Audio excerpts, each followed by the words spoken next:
Silver is the new gold. ये सिर्फ इस वीडियो का टाइटल नहीं है, बल्कि इसके पीछे मेरी कई महीनों की रिसर्च जो मैं अभी आप लोगों के साथ में शेयर करने वाला हूं। लेकिन इससे पहले कि मैं आप लोगों के साथ में शेयर करूं कि पिछले कुछ महीनों की रिसर्च में मैंने क्या डिस्कवर किया सिल्वर के बारे में, उससे पहले मैं एक डिस्क्लेमर देना चाहूंगा।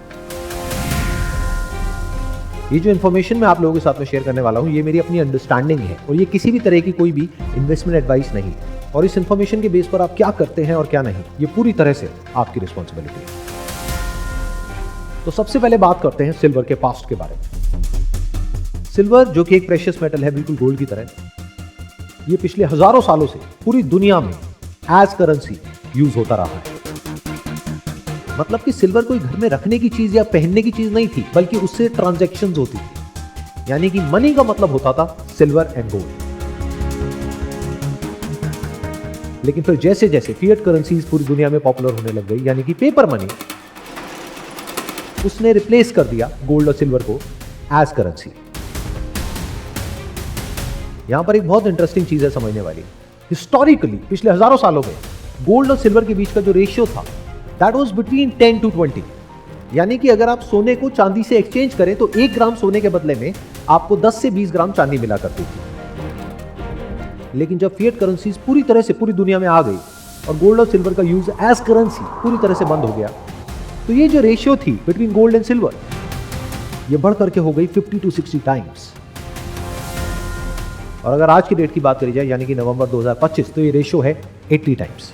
यानी कि आप 1 ग्राम के सोने के सिक्के को एक्सचेंज कर सकते हो 80 ग्राम के चांदी के सिक्के के बदले में। अब यहां पर एक बहुत ही इंटरेस्टिंग चीज है समझने वाली कि गोल्ड और सिल्वर के बीच में प्राइस का जो डिफरेंस है वो है अराउंड 80 टाइम्स, लेकिन जो सप्लाई है उसमें डिफरेंस है 10 टाइम्स। यानी कि जो अबव ग्राउंड सिल्वर अवेलेबल है वो गोल्ड से सिर्फ 10 गुना ज्यादा है, लेकिन प्राइस 80 गुना ज्यादा है। तो जब मैंने देखा तब मैंने अपने आप से क्वेश्चन पूछा कि इतना बड़ा डिफरेंस क्यों है, उसके पीछे क्या रीजन है। उसकी 2 वजह हो सकती है। एक कि गोल्ड ओवर वैल्यूड है, दूसरा सिल्वर की डिमांड कम है। लेकिन जब मैंने डीपली रिसर्च किया तो मुझे पता लगा ये दोनों ही रीजंस वैलिड नहीं है। मतलब कि ना तो गोल्ड ओवर वैल्यूड है। क्यों? क्योंकि गोल्ड की वैल्यू नहीं बदलती है, जो करेंसीज हैं उनकी वैल्यू बदलती है बिकॉज ऑफ इन्फ्लेशन। इन्फ्लेशन की वजह से जब फिएट करेंसी की वैल्यू टूटती है तो गोल्ड की वैल्यू बढ़ती है। तो ऐसा लगता है कि गोल्ड की वैल्यू बढ़ रही है, लेकिन एक्चुअल में वो करेंसी की वैल्यू घट रही है। तो जब गोल्ड ओवर वैल्यूड नहीं है तो इसका मतलब ये है कि सिल्वर की डिमांड कम होगी गोल्ड से कंपैरेटिवली। लेकिन ये भी सच नहीं है। In fact silver is in structural deficit since last few years. इस वजह से पिछले कुछ सालों से पूरे वर्ल्ड में सिल्वर की जो डिमांड है वो सप्लाई से बहुत ज्यादा है। मतलब कि सिल्वर की डिमांड तो बहुत तेजी से बढ़ रही है, लेकिन सप्लाई कैचअप नहीं कर पा रही है। तो पिछले कुछ सालों में ऐसा क्या हो गया जो पिछले 100 सालों में नहीं हुआ? उसके पीछे रीजन ये है कि सिल्वर अब सिर्फ एक प्रेशियस मेटल नहीं है गोल्ड की तरह, बल्कि वो एक इंडस्ट्रियल मेटल है।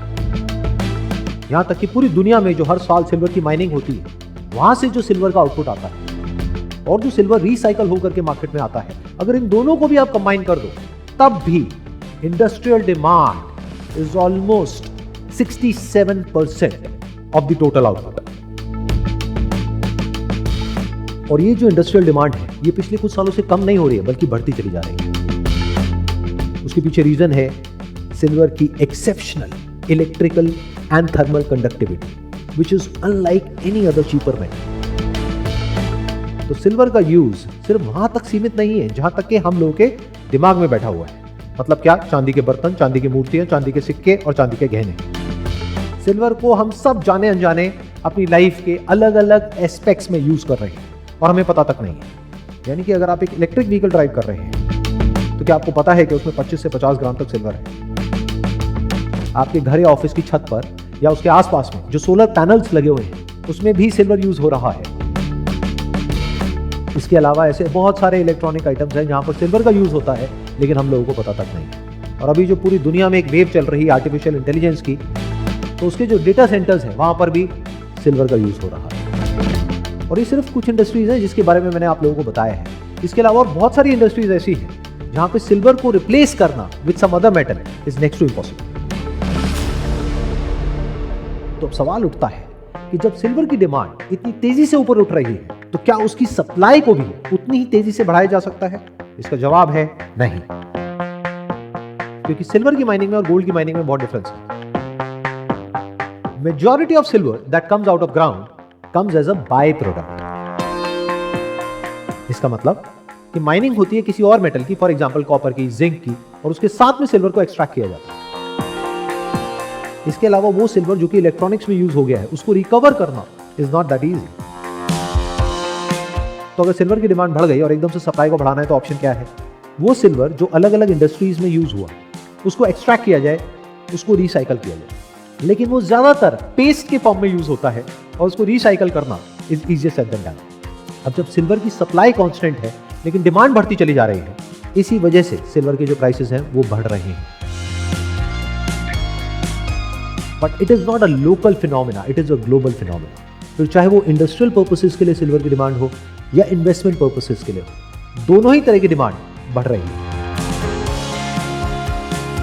स्पेशली विद सिल्वर ETFs, जिसके बारे में आप लोगों ने सुना होगा। अगर नहीं तो आप गूगल कर सकते हैं और समझ सकते हैं कि वो क्या है और किस तरीके से काम करता है। हैविंग सेड दैट, सिल्वर के प्राइसेस आने वाले टाइम में ऊपर जाएंगे या नीचे जाएंगे, इसको प्रेडिक्ट करना इज नेक्स्ट टू इम्पॉसिबल। मैं सिर्फ अपनी जो अंडरस्टैंडिंग है वो आप लोगों के साथ में शेयर कर रहा हूं और ये किसी भी तरह की कोई इन्वेस्टमेंट एडवाइस नहीं है। Wish you all the best. Thank you so much.